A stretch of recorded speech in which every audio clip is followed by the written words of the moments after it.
हे hi friends, मी Reshma रेशूस recipe चॅनलमध्ये मी तुमचं मनापासून स्वागत करते। तर मी आज तुमच्यासोबत उडदाच्या डाळीपासून मेंदू वडे कसे बनवायचे ही रेसिपी तुमच्यासोबत मी शेअर करणार आहे, आणि तेही टिप्स अँड ट्रिक्ससह।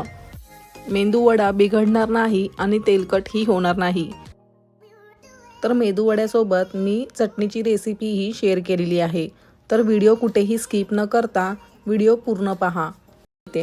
तर आपल्याला 3 ते 4 पाण्यामध्ये आपल्याला उडदाची डाळ धुवून घ्यायची आहे, आणि मी इथे 1 कप म्हणजे साधारणतः 200 ग्रॅम मी उडदाची डाळ घेतलेली आहे। मेंदू वड्याला परफेक्ट आकार कसा द्यायचा, म्हणजे डोनट सारखा आकार कसा द्यायचा ही मी टिप्स शेअर केलेली आहे। तर आता बघा, डाळ स्वच्छ धुवून झालेली आहे। आता यानंतर आपण डाळ भिजत घालून ठेवून देऊयात। ही डाळ आपल्याला रात्रभर पाण्यामध्ये भिजवून ठेवायची आहे। जर तुम्हाला हवं असेल तर तुम्ही 4 ते 5 तास डाळ भिजत घालू शकता। डाळ चांगली फुगून वरती आली की आपण वडे तयार करून घेऊ शकता। तर बघा, तुम्हाला एकदमच अजून लवकर हवं असेल तर तुम्ही अर्धा तास गरम पाण्यामध्ये डाळ भिजत घालून घेऊ शकता, आणि डाळ छान अशी फुगली की डाळ वडे बनवण्यासाठी तयार आहे हे समजावं। तर बघा, रात्रभर झाले, आता आपण दुसऱ्या दिवशी पाहतोय तर डाळ छान फुगून वरती आलेली आहे। तर अशा प्रकारे डाळ आपली झालेली पाहिजे। आता डाळीतलं सगळं पाणी काढून घ्यायचं आहे। आता डाळ साईडला ठेवून आपण चटणीची तयारी करून घेऊयात। चटणी बनवण्यासाठी मी इथे भाजकी डाळ, 2 लसणाच्या पाकळ्या, 2 हिरव्या मिरच्या, 1 इंच आलं आणि ओल्या नारळाचं खोबऱ्याचे तुकडे करून घेतलेले आहेत। तर मी हे सगळं प्रमाण डिस्क्रिप्शनमध्ये ॲड केलेलं आहे। आता आपल्याला हे मिक्सरच्या भांड्यामध्ये घेऊन थोडंसं पाणी घालून, म्हणजे तुम्हाला जेवढं पातळ घट्ट हवं असेल या प्रकारे पाणी घालून आपल्याला हे छान बारीक फाईन पेस्ट करून घ्यायची आहे, एकदम बारीक। तर बघा, मसाला छान वाटून झाले आहे। आता आपण यामध्ये फोडणी देऊयात। आता फोडणीसाठी मी इथे 1 पळी घेतली आहे, त्यामध्ये तेल घालून घेते। तेल गरम झाल्यानंतर मी इथे, म्हणजे आपल्याला तेल नुसतं गरम झालं पाहिजे। तर आता तेल गरम झाल्यानंतर मी इथे 1 चमचा उडदाची डाळ घालून घेते, आणि त्याच्यानंतर कढीपत्ता घालून घेते, आणि यामध्ये मोहरी घालून घेऊयात। आता ही सगळी फोडणी छान तडतडल्यानंतर गॅस बंद करून घ्यायचा, आणि नंतर आपण बनवलेल्या चटणीमध्ये ही फोडणी घालून घेऊयात। आता फोडणी घातल्यानंतर आपण यामध्ये चवीपुरतं मीठ घालून घ्यायचं, आणि नंतर छान असं एकजीव करून घेऊयात। तर आपली चटणी मेंदू वड्यासोबत खाण्यासाठी तयार आहे। आता आपण मेंदू वड्याची तयारी करूयात। आता मेंदू वड्यासाठी डाळ जेव्हा आपण वाटून घेतो ना उडदाची, तेव्हा डाळ वाटताना पाण्याच्या प्रमाणाची विशेष काळजी घ्यायची असते। जर पाणी जास्त झालं तर वडा बनवताना अडचण येऊ शकते। आता आपण उडदाच्या डाळीमध्ये जे पाणी घातलेलं आहे ते पाणी पूर्णपणे काढून टाकायचं आहे, म्हणजे आपण आता पाण्यामधून उडदाची डाळ गाळून मिक्सरच्या भांड्यामध्ये छान असं जाडसर वाटून घ्यायचं आहे। जर वाटलंच तरच आपण 1 चमचा टाकून छान जाडसर मिक्सरला वाटून घ्यायचं आहे, पण मिश्रण पातळ होता कामा नये। तर बघा, मिक्सरमध्ये मी वाटून दाखवते। वाटताना मी अजिबात इथे पाणी घातलेलं नाही। जर तुम्हाला गरज वाटलं तरच आपल्याला 1 चमचा पाणी घालून घ्यायचं आहे। तर बघा, या प्रकारे आपल्याला छान असं जाडसर वाटून घ्यायचं आहे।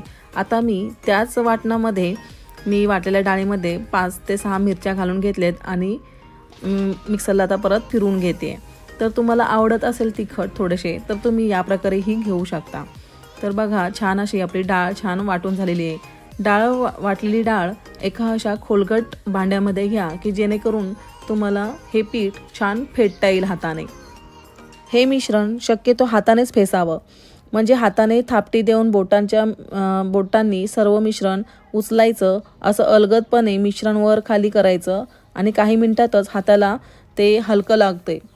तर बघा, आपण वाटलेलं मिश्रण भरड असं वाटून घ्यायचं आहे। हे पहा, व्हिडिओमध्ये तुम्हाला जसं दिसत आहे अशा प्रकारे वाटून घ्यायचं आहे। तर बघा, व्हिडिओमध्ये तुम्हाला दिसतच असेल की या प्रकारे आपल्याला पीठ छान फेटून घ्यायचं आहे। जोपर्यंत मिश्रणचा रंग बदलत नाही, म्हणजे रंग एकदम असा व्हाईट पांढरा दिसायला लागतो, तेव्हा आपल्याला हे मिश्रण झालं आहे असं समजायचं आहे। तर बघा, हे या प्रकारे आपलं पीठ फेटून झालेलं आहे, आणि पिठाचं प्रमाण ही म्हणजे वाढल्यासारखं दिसत आहे। तर आता यामध्ये ओलं नारळाच्या काप करून बारीक बारीक असे करून घेतलेले आहेत आणि यामध्ये कोथिंबीर 2 ते 4 मिरच्या मी बारीक चिरून घेतलेल्या आहेत। आता हे सगळं एकजीव छान ह्याच्यामध्ये मिक्स करून घेऊयात। आता मिक्स करून झाल्यानंतर हे पीठ आपलं तयार झालेलं आहे की नाही हे कसं चेक करायचं, तर बघा मी बोटावरती घेतलंय आणि हे पाण्यामध्ये एका वाटीमध्ये घेऊन सोडून देते। जर पटकन असं वरती आलं तर समजायचं हे पीठ वडे तळण्यासाठी अगदी परफेक्ट झालेलं आहे।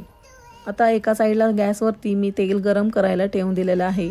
आता मी हाताला आपण पाणी लावून घ्यायचं आणि या प्रकारे तुम्हाला व्हिडिओमध्ये दिसतंय तसं आपल्याला गोळा करून घ्यायचा आहे आणि पाण्यामध्ये पुन्हा बोट बुडवायचं आणि बोटाने असा खड्डा करून घ्यायचं आणि या प्रकारे आपल्याला तेलात सोडून द्यायचं आहे। तर हाताला पाणी लावणं हे कंपल्सरी आहे। हाताला जर पाणी आपण लावतो ना तेव्हा आपलं म्हणजे हे अलगद पाण्यामध्ये तेलामध्ये हे वडे सुटले जातात।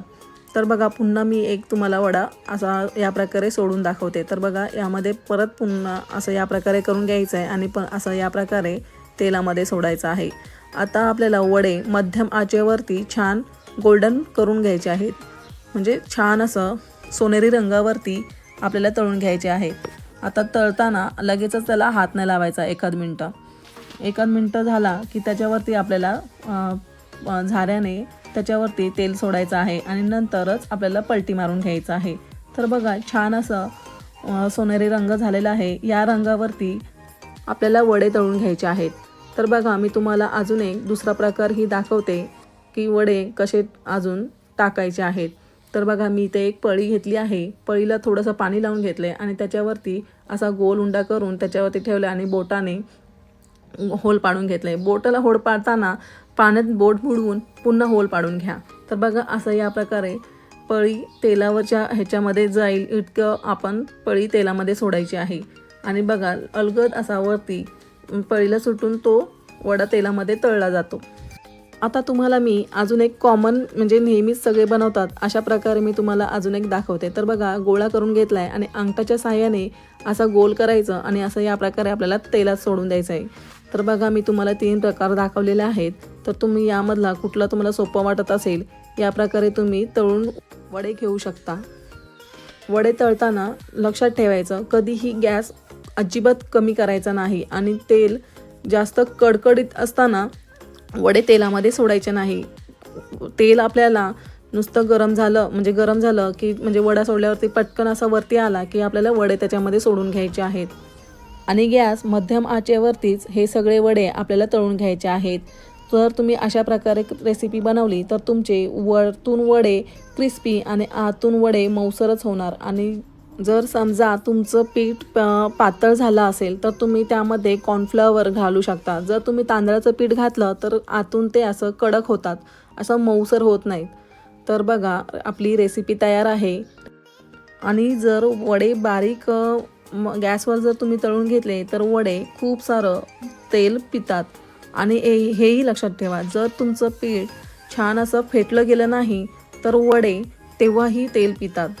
जर तुम्हाला हाताने फेटता जमता येत नसेल तर तुमच्याकडे जर बीटर असेल तर त्या बीटरनेही तुम्ही 3 ते 4 मिनटं छान फेटून घेऊ शकता। तर बघा व्हिडिओमध्ये तुम्हाला मी दाखवते की वडा आपला किती क्रिस्पी वरून झालेला आहे आणि आतून किती जाळीदार। तर तुम्हीच बघा आणि मला कमेंटद्वारे नक्की कळवा।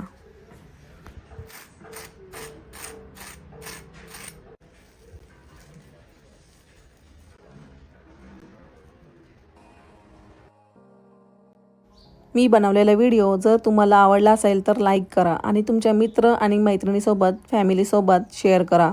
तर भेटूयात नेक्स्ट रेसिपीसोबत। Bye bye.